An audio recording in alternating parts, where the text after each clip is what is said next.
Okay, I think we're going live. And now it says you are live. Let me just refresh this. There we go. All right, it's official. We are live. Let me pop out the chat box really quick. All right, how's it going, everyone? Thank you so much for joining us for this AMA episode 10. Joining with me today is, friend of the channel, Jesse Anselm. Jesse, you want to give a quick intro of who you are and what you are doing?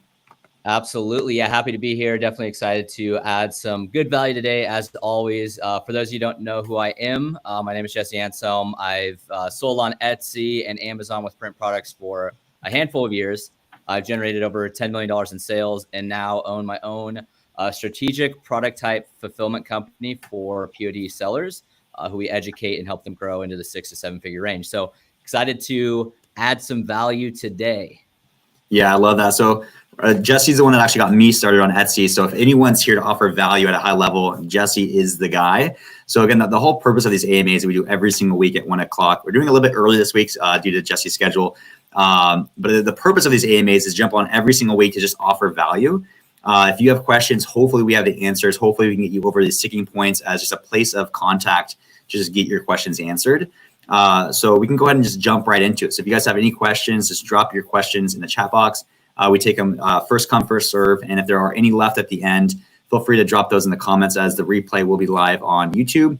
And then you can also save it for next week with next week's guest. So kicking it off, I do see that Sabrina has the first question. So it says, hi, Steven, a beginner question. I can't get the perfect size for the thumbnail. I did your trick of adding the rectangle at the bottom, but it's okay in the preview, but the search results, there's some content that's cut. So it was so funny because I released that video and the next week Etsy updated their thumbnails to where it used to be like a rectangle thumbnail was how they would do their thumbnails, and now it's square. So that video is now outdated for the first image. So now the image has to just be square. So you're gonna have to kind of reconfigure how you do your layout with the variations for a square layout, and then that will fix the issue. And then in terms of size, 2,000 by 2,000 pixels is what I would recommend. Yeah, Etsy's always updating everything. I think they've been testing the last 3 to 6 months. They've tested a lot with thumbnails, which has disrupted a lot. Where honestly, mobile view to app view to desktop view has actually fluctuated as well. So it hasn't even been the exact same every single time. So now, like Steven said, they'll definitely go square. Yeah, completely agree. Next question I see. Hi, Jesse and Steven. In your mind, how different does the product have to be to add value? It seems that most of the top selling funny candles are all using the same template and sayings. So again, like success leaves clues, and a lot of people will try to mirror what is working. I wouldn't recommend just copying them, but if you see like, hey, there is that candles that are in the funny niche, they're using like these fonts, these color palettes around this general idea, I would take that and then create your joke and your version of that. I would recommend just trying to, you can mirror what's working in terms of the niches and the design attributes, but not copy. But you want to be, in the same ballpark, if that makes sense. Yes. And then another follow-up question that's related, I think it's from Elise as well. Is it enough to differentiate yourself with a better listing? It seems that not many sellers in this category have optimized listings. Thanks so much. Yeah. Okay, perfect. So that is one thing to actually take a note on. If you have a seller who isn't as optimized, meaning their photos aren't that great, their SEO may be a little bit wonky where it's not hyper relevant, their front photo, maybe their thumbnail isn't the best, or anything like that, you can technically sell really well with just doing those things better. But Etsy is getting more and more of a mature marketplace. Sellers are getting better and better at what they do. So it's not enough to just do those things anymore. Now, those are fundamental components to your business. And if you don't have them, you're not going to do that well overall, most likely. But with those in place, then yes, if you can, solidify that, it's ideal that you can bring value in one way or another, whether that's through personalization, whether that's through different design attributes. Ideally, you're taking that foundation and you're adding on to it with something to bring more value for those individual products. Yeah, if you can find a niche or a product where I think it's unoptimized on the Etsy marketplace, which I don't think there's many of those left, but if you can have a higher conversion rate than the competition, then in theory you should have a higher sales velocity, higher rank, and you can kind of jump to the top faster. But just a good rule of thumb, you should always try to do good SEO because the competition is ever growing. And again, from the product, the design, and all the way down to the SEO, it needs to be on par to find that success nowadays. Ecom Paul, the GOATs. Yes, Jesse is definitely one of the GOATs. I see. I have a specific question. I think it's sent it via email. Are you available on mail now? Not available on email now to answer any questions. But you feel free to copy and paste that question back into the chat if you're comfortable with sharing it, and I'll try to answer it live for you. Let's see.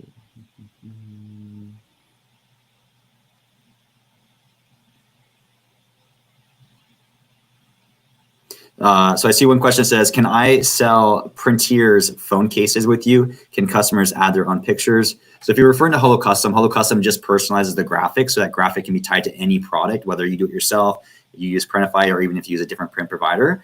So 100% yes, you can do phone cases with Holo Custom. In terms of them uploading their own pictures, we don't automate any image personalization. We allow you to create like a zone, like a placeholder where the graphic will go. And then once you receive that image from the user, make any edits to it, you can just like drag and drop it into that placeholder, click save, and then approve. So we kind of automate the workflow a little bit. Awesome. Sabrina asked, placing a $5 ad for a listing will charge us $5 each time someone clicks on the image, ? Is that the $25 ad limit for a single listing max amount? So I think Sabrina's is looking for some more clarity. So with that being said, if you have an Etsy ads budget of, whether it's $1 a day or $500 a day, whatever you set that to, does not mean that when someone clicks on a listing that you're going to spend that budget.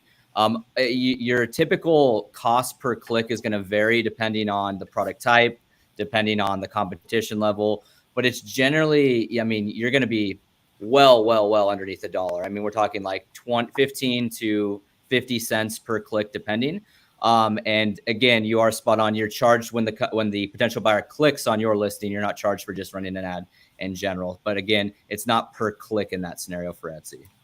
Yeah. So one thing with that as well is in terms of the budget is for your entire shop. So the $5 and or the $25, that's for the entire shop. So if you have one listing, it's going to all go for that one listing. If you have 100 listings, it's spread across 100 listings. And then again, it's Etsy advertising is PPC, pay per click. So you only pay if someone clicks. So if your budget is $25 a day, but you get no clicks, you don't pay the $25 per day. So you're not always hitting your budget. But again, Etsy ads is a good thing. You want people to click on your listings because that means they're that one step closer to buying your product. While Jesse answers the next question, I'm going to actually jump into my Etsy account really quick, and I want to take my total ad spend divided by my total clicks to kind of give someone like, a rough blended cost per click. Because I think right now we've spent over $250,000 in Etsy ads over 3 years. So I'm just kind of curious, like, at a very high level, what the blended cost per click is. Awesome. We got another question on here. Do you think personalized pillows is a good and profitable print-on-demand product, or should I stick with apparel, tote bags, mugs, etc.? So I haven't actually ran the margin analysis on pillows specifically. You may be able to price effectively. If you, I do have a free course out on YouTube that has a margin analysis inside of it. That's the only reason I reference it right now. If you want to go check it out, using the margin analysis that I provide there, you can see what current top competition is selling for. So you have a vetted price point. You run the margin analysis based on your print provider's costs, everything like that. And you can see what can you net at the end of the day. I account for in a margin analysis. I account for Etsy ad spend, fulfillment costs, fees, everything on the front end before I've made a single sale. So I'm assuming I'm going to spend money on ads. So you get a really accurate read on if you have the margin available or not. So you'll have to check that for pillows. But I do know for many apparel types, tote bags and mugs, you can definitely find really good or at least decent margins. Typically around the $5 range is what you're looking for at the minimum. And I see Paul here again. What's up, Paul? I'm glad to have you on here. Hopefully you are growing your business, man. I haven't heard from you in a bit, so hopefully all is well. And then I just pulled the numbers for the last 2 years. Our average cost per click was 45 cents, a little bit more than I thought. But again, that's not something that we can control. We don't control the bid per click like you can on Amazon. And so it is kind of blended, and Etsy takes control of that. But yeah, it seems like 45 cents per click is my blended average. When adding a custom item, what is the address of the company helping us that we should add where can we find it? I think you're referring to like a print provider. Typically, honestly, just a Google search can be really easy. Like if I don't, is that displayed on like Printify or Printful, Steven? Are you aware of that? Or do you normally just Google the print provider? I normally just Google it. So if it's like Monster Digital, I just Google it. And I think they're over in like Florida. So I just grab the zip code for Florida. So I just use Google for that personally. It might be on Printify, so don't hold me to that. But again, I just always use a Google search. Yeah. It says, Sonny says, hi, my heroes, about Etsy ads budget. Mine is $1 per day. I don't know if was it $1 per day or 1,000 because you put 3 zeros. I'm going to say $1,000 per day. Any advice if to cut it down, or shall I just leave it maxed out all the time? My daily spend is about $150 to $180 per day. 170 listings listed. So my Etsy ads say $1,000 per day. Mine was always set to $1,000 per day, essentially the max budget allowance. And I always kept it at 1,000, independent if we're going into a holiday season or not, because I just want to give Etsy free reign to just spend as much as you feel needed to spend going in and out of those big seasons.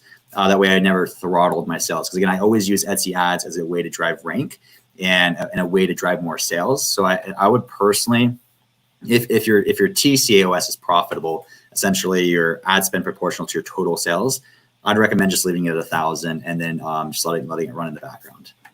Yeah, and to continue on that too, you can always go through and optimize some poor performers. Depending on when you run a margin analysis, you can can also account for what would my break even cost be. So I can see, is it, or like you could use ROAS for that. Is it, if I'm at a 2.5x ROAS, maybe that's my break even, or 2x ROAS is my break even. And so you can understand that and turn off things that are underneath your break even spend. That can be a really good factor there. And then one thing that I would note on this is I don't touch my Etsy ads budget either. The reason being is that anytime you make an adjustment, whether you go from $1,000 a day down to $100 a day, even if you're not spending the full 1,000, what's going to happen is you're giving the algorithm something new to work with. So they may have to start re-indexing your items or repositioning and relearning from what the adjustments that you've made. So I tend to not touch it once it's set. Yeah, completely agree. And also, like, if you have the max budget, it allows you to just launch as many listings as you need to without having to adjust it. Again, like it's your total budget against your total listings. And if you max out this side, then you can just launch listings without knowing it's just being spread out equally. The next question I see is, what are your thoughts on doing misspelled keywords that have high rating on Everbee and are relevant? I've personally never done that. I don't even think it's Is that a strategy? Does Etsy show for misspellings, or does it take misspellings to show the correct spelling? Do you know that, Jesse? Etsy will autocorrect any misspelled words, so it's not really going to do anything, to be honest. Yeah, so I would just recommend putting in the correct spelling. That way you're leveraging the correct spelling for it in the titles, tags, and keywords. Let's see. Do you recommend doing ads right away with a new shop? This is a common question, and it's a good question for sure. So with this, I always give the same answer when anyone asks me this question, which is, if you've done the market research on what you're selling and you've done a really solid build, your foundation in the POD business matters so much. So that is your pricing structure, your photos, your listing description, your listing setup, your any offer tactics you do. Do you have a badge on your front photo? Do you run a percentage sale every day? Do you have free shipping?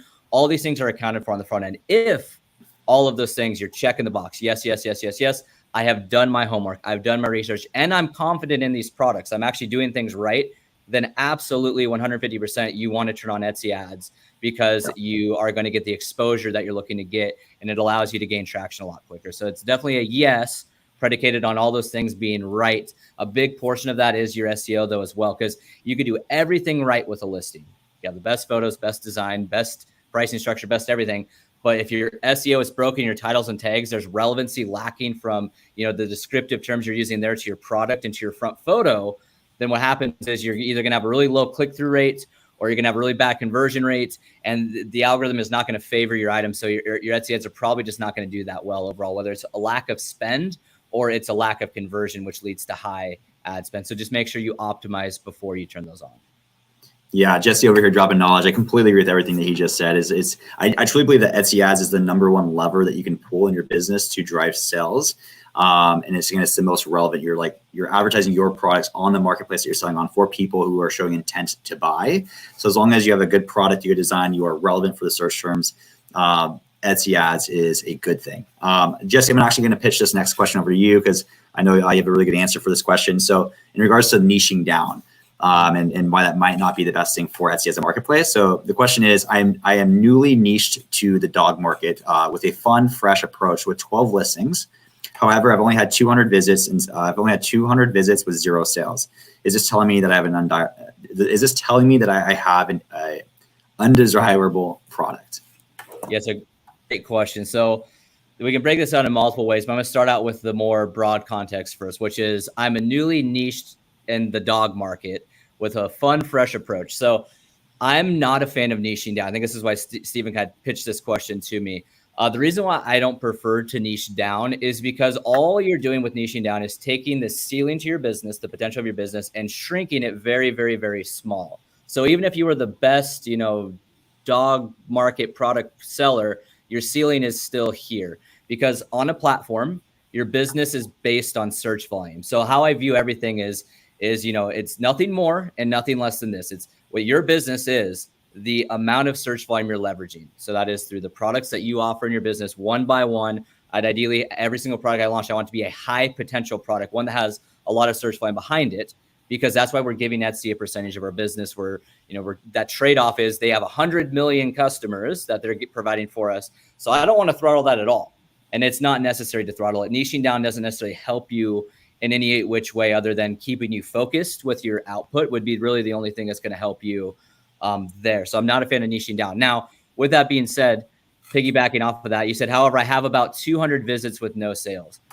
So 200 visits across 12 listings. So we're looking at about maybe 15 visits per listing.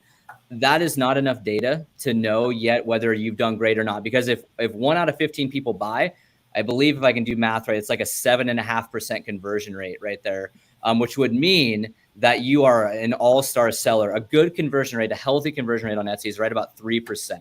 So if you're anywhere at 3% or higher, that's at least in my opinion. Some people say lower. I think lower than 3% is not that great, but 3% and higher, you're actually doing really, really, really well. You're on the right path. You're doing things right.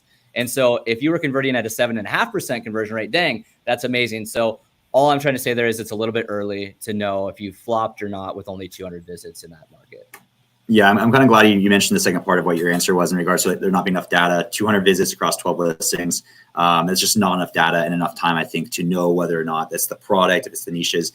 The dog niche is huge. Like if you want to choose just a single niche to go after, like my number one best selling picture board was like at the pet memorial. Like we sold hundreds of thousands of dollars of pet boards, and that was our number one. I made, I think, $1.2 million with dog collars. So, I've made multiple 7 figures with that one niche.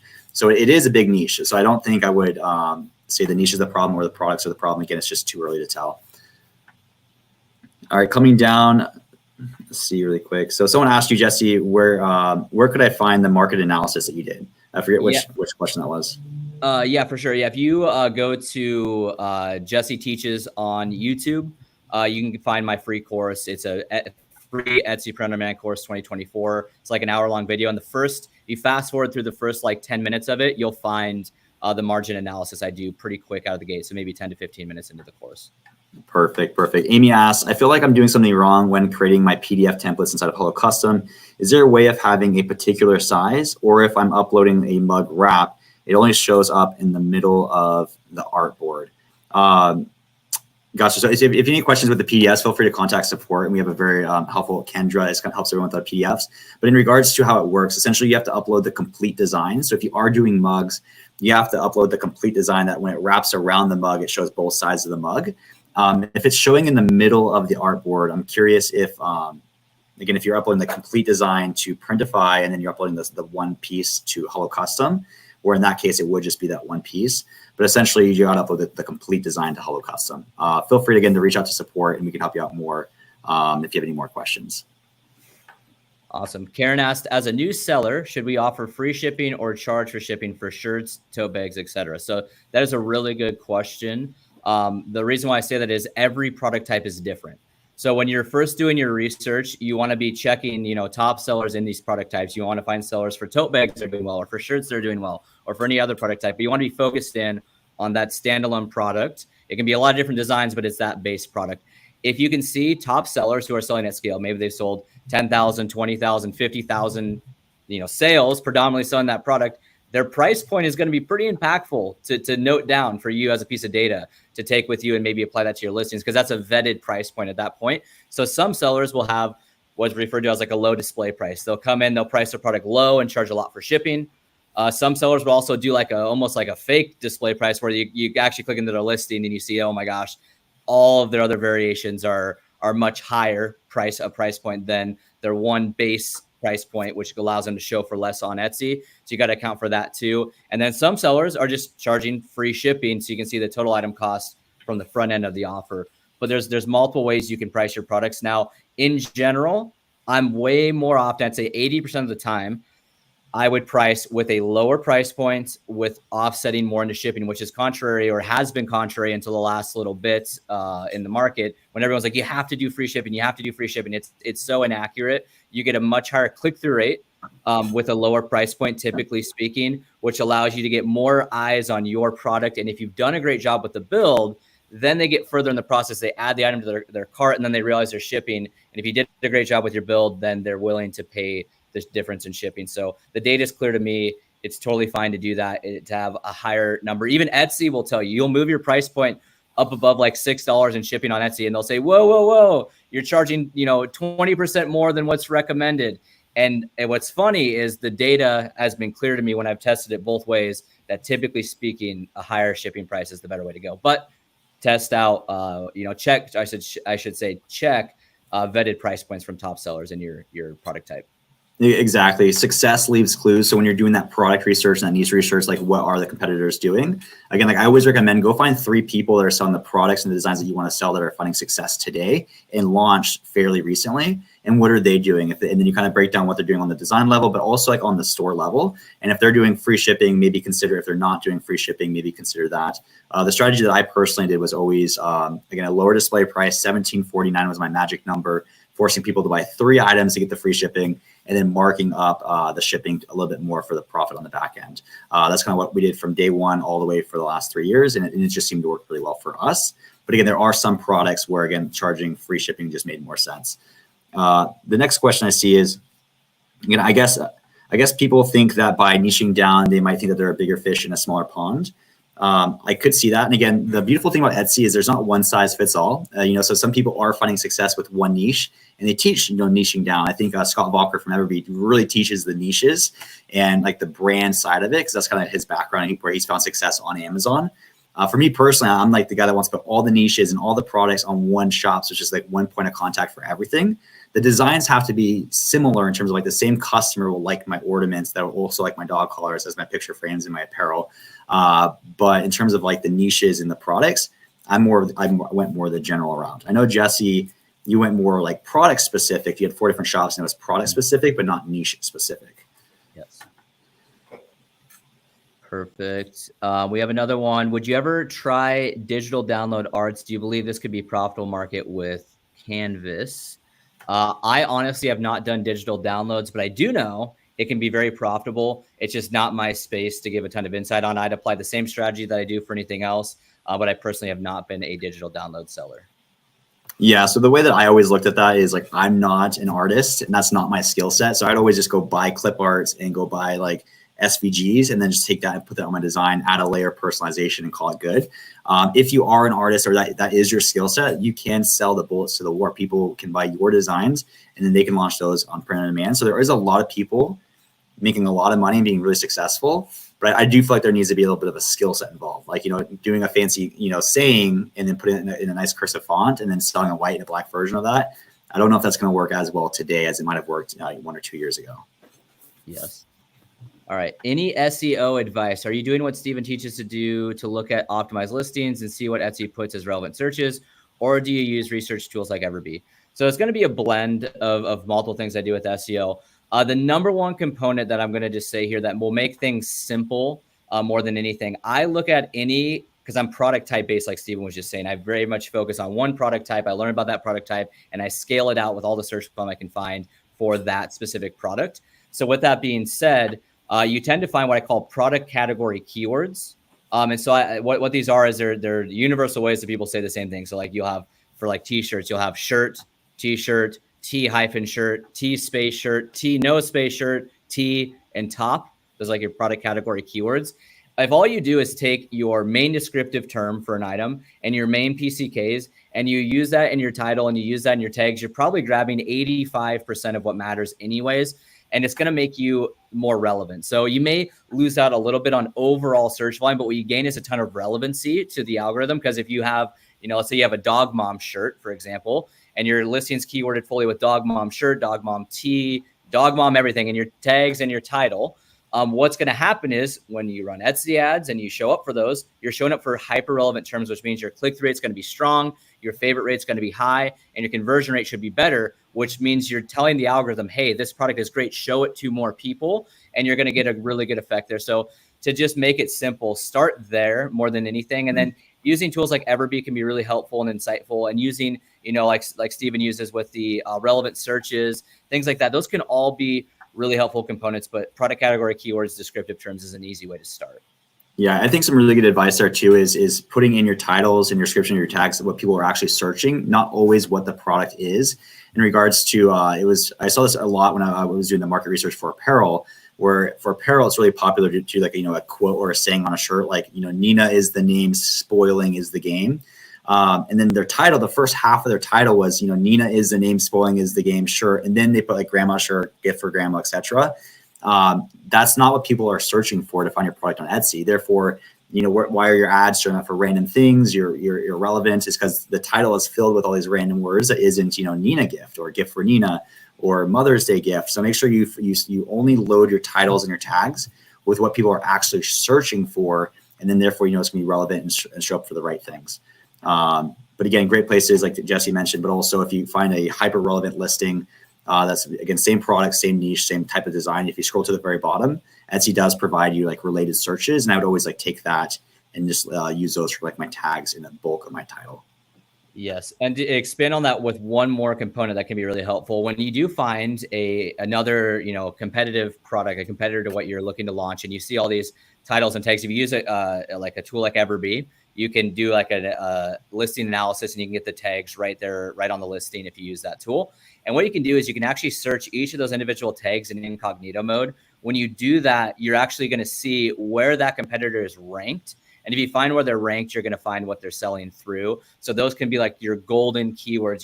Hey, they are ranked on page 1 for this term, meaning that they're selling through that term, which means I take all the guesswork out. If I use that term and I prioritize it in my title and tags and my product is related, it's probably going to convert pretty well through that same term. Yeah, that's like one tool I want Cody from Everbee to go build is like, because the data is there where essentially if we know that 80% of sales are acquired on page 1 for a search term, and we know that this product is selling, let's say, 10 per day, 300 per month, then in theory, you should be able to say, like, these are the 13 tags, but of the 300 sales per month, this tag is generating 7 sales per month. This tag is generating 10 sales per month. This tag is generating 15 sales per month, and then 000. Which tags you want to go copy on and paste onto your newly launched listing are these 5, not all 13. So like there is ways to really kind of back into the data of like what specific search terms are actually driving the sales for a specific product. And again, Cody would be the guy to add that feature versus building an entire software for just that. The next question I see is, do you think collecting an email list is beneficial on Etsy if we have a general store versus a niche store? So I actually never got into doing the email flow. It's more popular today when Everbee came out with Everbee email. There are a ton of benefits though, not only just like the upsells and the cross sells and promoting the products, but also getting those reviews, right? So it's like I think having reviews on the shop is something that's kind of under rated a little bit in regards to like it helps your social proof and it helps your conversion rate. And the faster that you can have reviews, every product that you launch after that is going to do that much better. Like when I launched my second product category, which was dog collars, we already had, I think, like 15,000 reviews when we launched that product type. And as soon as we launched, we instantly became one of the top dog collar shops on all of Etsy because we had the social proof going into that product. So it doesn't matter if you have 15,000 reviews over 6 months or 6 years. The faster you have reviews, I think the faster that will help your shop. So again, I don't have much experience there because I never leveraged it because it's more of a new strategy, but I see tons of value in doing it. Vincent said, I noticed that my ads are experiencing poor conversion rates. However, when I disable them, the results improved. Do you think it's wise to remove broader market keywords and focus solely on specific keywords? Great question. You kind of alluded to your own answer there. So you're smarter than you realize, Vincent. If you do have broad keywords in there, it is a good idea to remove anything that's broad. Is not going to be worth it on a listing. If I have vetted out and said, okay, this is what I consider a high potential product, so I know it's worth my time. I know that people are looking for it, they're buying it. I know this product is in demand. Now at that point in time, once I've solidified that, I forget about search volume for a second, which is people might be like, whoa, what are you talking about? I fully forget about search volume. What I want to dive in on is relevancy now, because I know the product is in demand.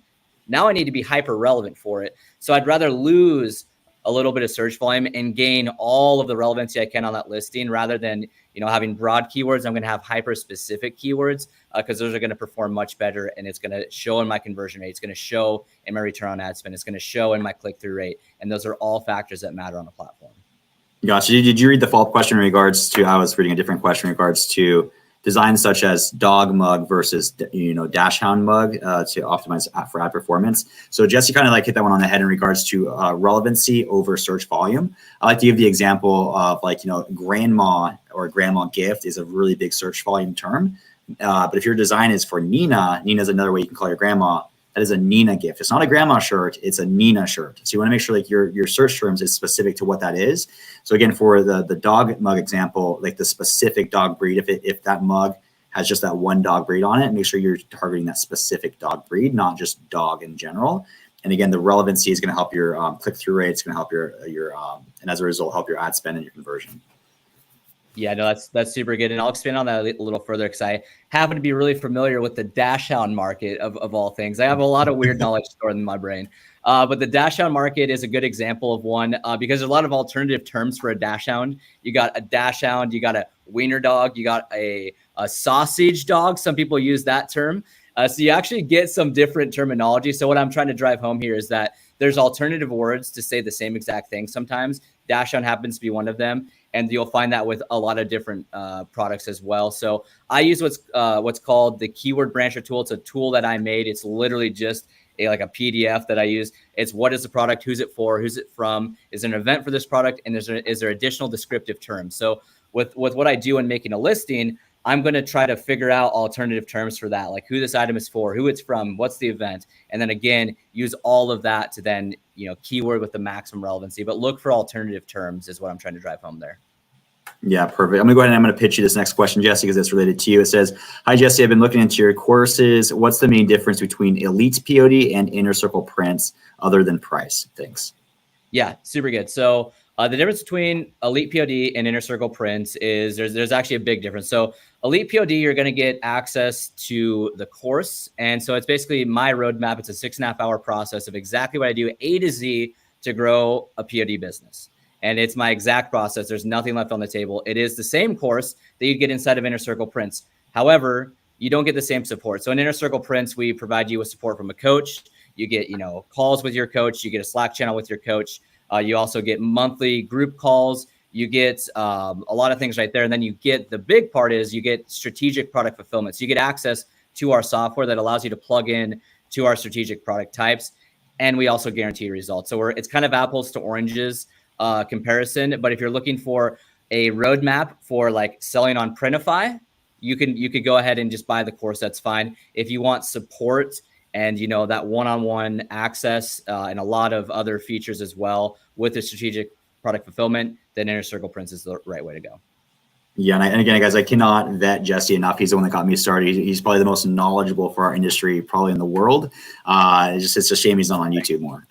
So, all right. So Lisa, the next question, it says, I can sell up to 100 personalized items a day during a holiday, and it can be very overwhelming. The type of personalization just doesn't work with Holo Custom. Sorry, Steven. How can I continue to scale my store? So I'd love to kind of hear like what kind of personalization you are doing in regards to like how it doesn't work with Holo Custom. We are adding more conditional logic and more capabilities. And again, like the more feedback I get, the more we can kind of customize our tooling. Like for example, a feature that just went live last week was it's really popular now for designs where each letter is a different color, like the retro look. And so now Holo Custom is smart enough to where it can see that, hey, this text element that's for name has multiple different colors. It can find the colored pattern and replicate that when we personalize the product. So again, I wouldn't have built that if there wasn't the demand for it. So let me know what you are personalizing, and I think we can build that in app because we want to have the #1 solution for what we are doing for when more tools like ours come out. And then in terms of how you can scale your store, again, personalization, I think, is just continue to do what you are doing. Again, Etsy is a giftable marketplace where personalization thrives. I truly believe that, like, gone are the days where you come up with those cute sayings in a cursive font on a t-shirt, launch 1,000 listings and hope that it works. Etsy is becoming more saturated. And I think what the path moving forward, I truly believe that, like, a year from now, it's gonna become common practice to do personalization. Like, to find success on Etsy today, like, you have to be personalized. I actually haven't met a new seller who's finding success today that isn't using personalization. So I think you're doing the right things. 100 a day during holiday season is amazing. So congrats to your current success, and it will just continue to snowball from here, I think. Yeah, no, that's great. I'm going to follow up on that too, because there's some gold here to kind of dig into. So number one piece to start with is of the $10 million in print product sales that I've had on Etsy and Amazon combined, 85 to 90% of everything I've had has been personalized, whether it's simple personalization or a little bit more in-depth personalization. 85 to 90% of that. So that's $8.5 to $9 million of my sales has been through personalized products. Now, with this being said, I like to think of it this way. If you're looking at, leveraging personalization, but you're like, oh my gosh, I got like this really complex aspect of personalization and I can't really make that work. Well, you can always tone it back. So what I like to do with personalization is I always tie it to the value for the recipient. Because again, it's like, let's say it's a grandma item. The value is probably tied to like her grandkids. Maybe that's the personalization. Maybe it's the grandkids' names. Maybe it's a family photo. Maybe it's something crazy like that. But you can go to the max end of the value and then say, okay, am I willing to do that or am I not willing to do that? Can HelloCustom help me with that or can they not help me with that or whatever it may be? And now I'm going to go one notch back. What can I do? What's realistic? What's scalable? And it might land on that happy medium that allows you to still provide a lot of value, still work with a tool like HelloCustom that can do it all for you, because you're spot on. If you do get to 100 personalized item sales a day, you are going to either have to hire someone to help you with that. If you're not using a tool like HelloCustom, I personally got up to peak selling timeframes in Q4, running over $1 million in the peak 30 days, personalizing hundreds and hundreds and hundreds, literally thousands of orders a day. And I had a team of 6 or 7 graphic designers in-house, where if I would have had HelloCustom then, Steven should have built that for me a handful of years ago. That would have been amazing, because it would have saved me so much time and so much headache in the personalization process of what that actually looks like. So again, if you need to tone back your personalization a little bit, the most of what I did was names and dates for my personalized products. And that's all of things you can do with HelloCustom. You could fully use the tool for that. Yeah, I was going to say that right now, again, HelloCustom is like the 80-20, like of the 220,000 products that I personally sold, I would say like 95% was just names and dates. Again, Jesse's probably done, I think, 600,000 products. 80% was personalized. I think probably 90% of the 80% was just names and dates. Again, you take any design, add a name, add the current year to it. It's personalized and you find success. I did an interview last week with a lady named Bridget, and she was saying, like, I had all these designs and they were doing okay. And then I finally caved and I did personalization, and I added personalization to my already existing designs. They took off, and then she made 3 times her lifetime value in the next 3 months. And it just exploded for her. And so she's forever now going to start doing personalization. All right, so the next question is for Jesse, so I'll pitch it your way. It says, Jesse, Inner Circle prints, are there any requirements to apply, and how long is the process towards approval? There's no requirements to apply. Basically, there's an application. The average application time takes about 15 to 20 minutes from the data we've had. Over 2,000 applicants. Lots of people are applying right now. So basically, what we're looking for is we're looking for hungry sellers who are looking to grow. That's the main thing I'm looking for. I'm not looking for a specific credential. We've had the questions of like, do I have to have an established Etsy shop? Do I have to be an experienced seller? Not at all. We will take you through the process no matter where you're at. We'll meet you right where you are. But we do want that hunger. We want that drive, because we want the relationship to be mutual. We're your print partner, but we're far more than your average print partner. We're here to educate you, to serve you, to be there, along your whole journey as you hit new levels in your business. So no, there's no other requirements really other than the hunger and the desire. Obviously, there is a cost associated with it. The value that we bring is far beyond the cost. The guarantee is far beyond the cost. The support you get is going to be far beyond the cost, but it does require an initial investment to be in the program. Yeah, Jesse's over here building the Spartans of the industry. Again, 300 people through Jesse's program is probably 3 million average sellers. Again, that's the value in the stack that he has. He's built an irresistible product. All right, so Jesse, you're the guy that has all the experience with all the animals. So I'm going to pitch you one more question. It says, what product types would you recommend for a shop all about animals and how awesome they are? Like pigs, cows, chickens, dogs, etc. The products will be personalized via HelloCustom. Don't get me started on the animals. I got them all. You should see how many pig mugs, cow mugs, all the dog breeds in the world, cat mugs, you name it. Like I had every single animal, sloths, koalas. It is what it is. So with that being said, it's kind of an interesting approach. It's a funny like little niche, but to be honest, guys, it's been well over probably probably $2 million in sales has been animal related products. Legitimately, I'm not even exaggerating when I say that. As funny as it is, people miss them. But with this being said, this is where I can differentiate a little bit than my normal training here, because if you are specifically an animal focused shop, quote unquote, then you're going to need to expand in more than one product type, because it can't just be you have a pig, a cow, a sloth, a koala bear, and 20 other animal coffee mugs only. Now your potential is really thin. You got not much to work with. So you're going to have to take that understanding and apply it to probably more than one. So maybe you have t-shirts and you do have coffee mugs and you have some other product types as well to then, be able to apply your animal knowledge to it. But man, oh man, you guys don't sleep on the animal products. They can crank. Yeah, and in regards to like how I think a lot of the mugs that Jesse did too is like, again, like how I always do my personalization, a simple design, so like a clip art of a sloth, again, the name, the current year on a mug. Again, Jesse, I think made $2 million doing that. So it's a huge opportunity. So the next question is, it's funny. So Thomas's question is, just started my Etsy shop and wanted to know if I should try designing for Teacher Appreciation and Mother's Day, or if it's too late. Is it too late, or should I go after this first? So it's funny because like right before this live, me and Jesse actually jumped on and recorded a collaboration YouTube video that's going to go live on Friday, all about the 3 big niches that are about, or Jesse calls them verified events that are about to explode. And it's Mother's Day, it's Teacher Appreciation, and it's Nurse Appreciation. These are 3 verified events that are all happening in the exact same week, the second week of May.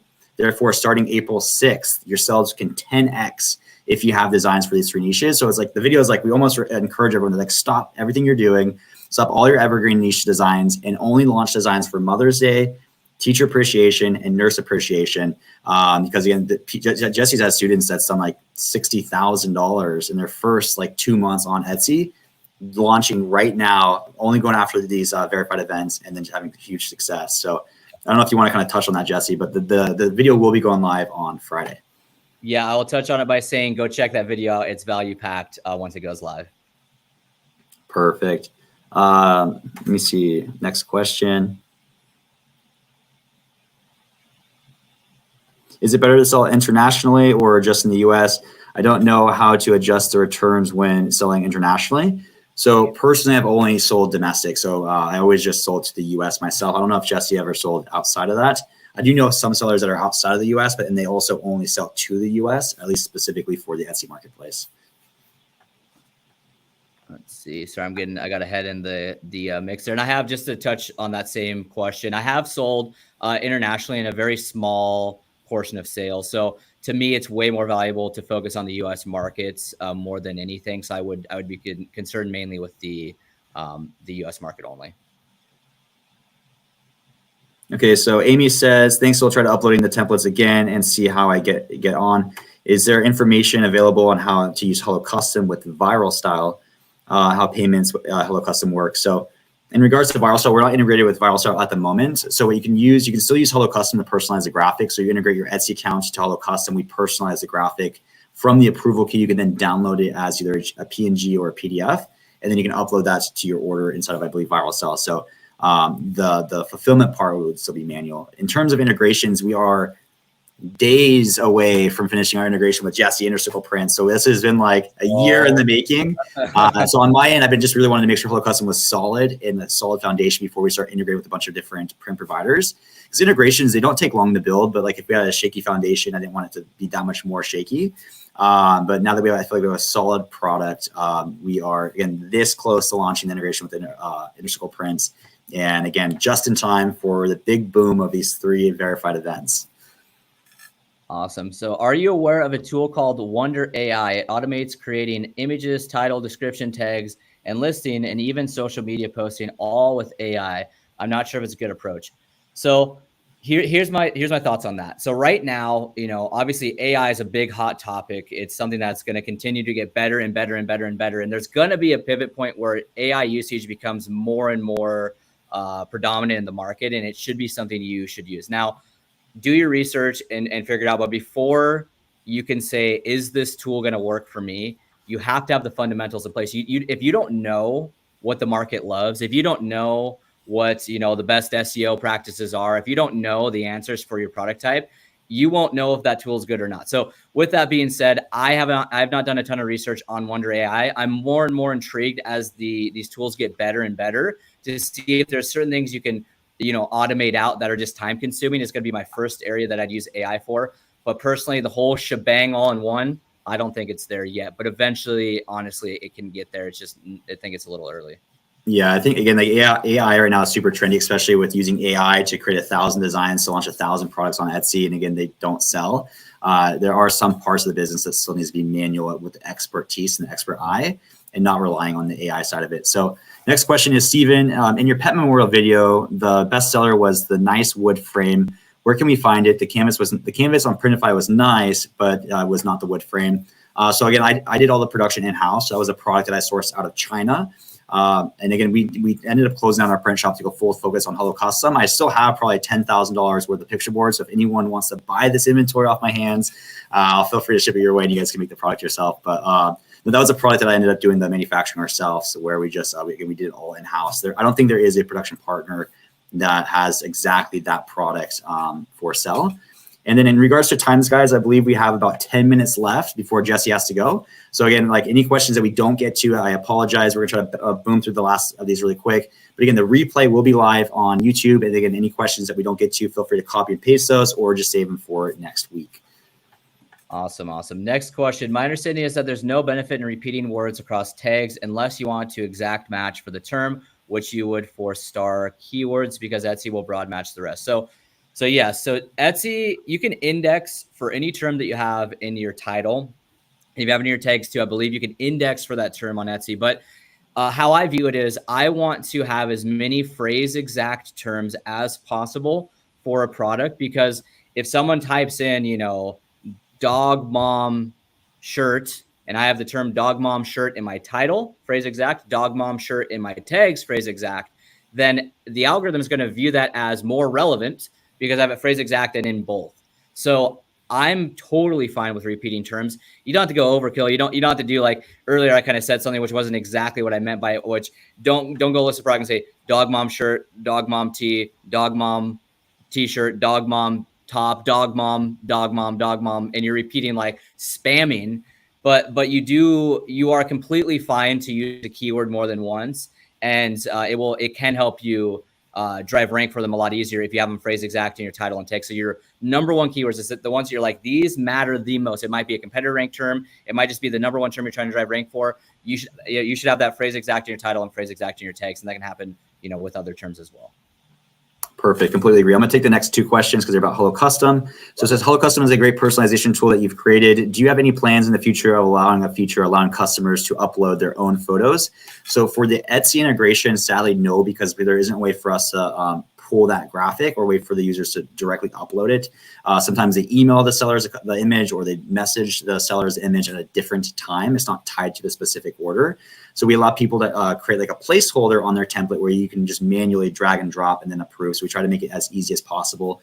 We're working right now on the Amazon integration. Amazon, I feel, has way more flexibility with personalization, where you can actually add on the Amazon listing where they can upload their image right then and there. So from there, we will be able to drag that image and pull it directly into the template for you with any automations of like custom shape or remove background for you guys on the back end. So for Etsy, sadly, no, but for Amazon, yes. And then again, we are also working on a Shopify integration, and that one will have the ability as well. The next question is, if I have a listing set up with Holo Custom, then I copy that listing to put different mock-up photos, will the new listing still be sent to Holo Custom for the first set of listings? Yes. So essentially, if you made the first Etsy listing and you made duplicates of that listing, the SKUs in each listing is the exact same, and those SKUs are going to be tied to the individual one template on Holo Custom. So yes, you can have multiple Etsy listings as long as the SKUs are the same. Whether that SKU sells on listing 1 or listing 4, that SKU is tied to that template on Holo Custom, and it will go to the correct one. So you don't have to duplicate anything on Holo Custom side. Awesome. Mark said, I know Everbee is a top contender as a research tool. How does it compare to other recommended tools like Allura, Sales Samurai, etc.? Do you use more than one?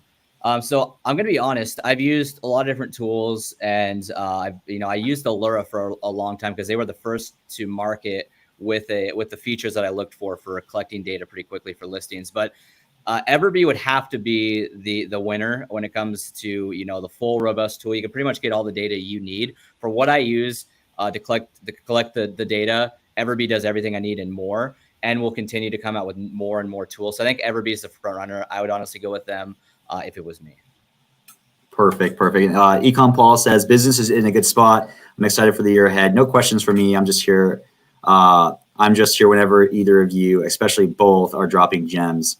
You guys are the goats. Appreciate you both. Thanks so much, Econ Paul. Again, we have about 5 minutes left before we let you guys go. Feel free to just drop in those questions, and we will try to power through the last few. Awesome. I'm a newbie. Can someone take me as a case study and make me an expert in print on demand? Inner Circle Prints. Go sign up for Inner Circle Prints. Jesse will take you and turn you into a 7-figure seller. I promise. I won't promise 7 figures, but I'll guarantee 6 figures if you're willing to put in the work. Let's see. Have either of you had your own POD site outside of Etsy? If so, could you do some tutorial videos? So I actually tried at one time taking our print products and launching a Shopify website and hiring a marketing agency and a Google Ads agency and doing that. I couldn't crack the code, so I just bounced back over to Etsy with full focus Etsy. I know Jesse found a lot of success on Amazon. So I think a great parallel as a marketplace would be maybe going from Etsy to Amazon, but maybe putting like offsite like Shopify. Because like with Shopify, you have to learn how to do email marketing, social media, how to build a website, how to build a brand. It's kind of a different ballpark versus just like non-trendy, niche specific designs. Suhani said, "Hey Jesse and Steven." What's up, Suhani? I'm glad you're on here. Steven, you use personalized gift in your tags. It's a broader term. How do your ads perform on it regards to ad spend, click-through rate, conversion rate, and ROAS? What percentage of sales come from it? Thanks. So I'll answer part of this, and if Steve wants to answer it further, he can. But whenever you use a term like gift style terms are actually totally fine to use. But what you want is the front end descriptive term to match your product. So I'll stick on the dog mom train because I've been on that one this whole session. So if you use the term dog mom gifts on a dog mom coffee mug, is that relevant? So just ask yourself, if I was to appear in the search results for this term, is my product hyper relevant for it? If you're not sure, you can always go into incognito mode, search the term that you're wondering about, see the results so you can see if my product was anywhere on this page, does it actually look like it's supposed to be here? It looks like it's people are going to actually engage with it. If the answer is yes, great. If the answer is no, then don't use that term. But gift style terms are great terms to utilize, but make sure the descriptive term is not one notch outside of relevancy. So again, if you thought about product category keywords, I'll sum this up a little bit quicker here because we're short on time, but gift would be like your furthest out category keyword because it's less relevant. Shirt's way more relevant than gift if you're selling shirts. But you also look at the front end side of that term, the descriptive side. You don't want to go one notch outside of relevancy for the descriptive term. It was a dog mom gift because your relevancy is a little bit off on gift, but dog mom's hyper relevant.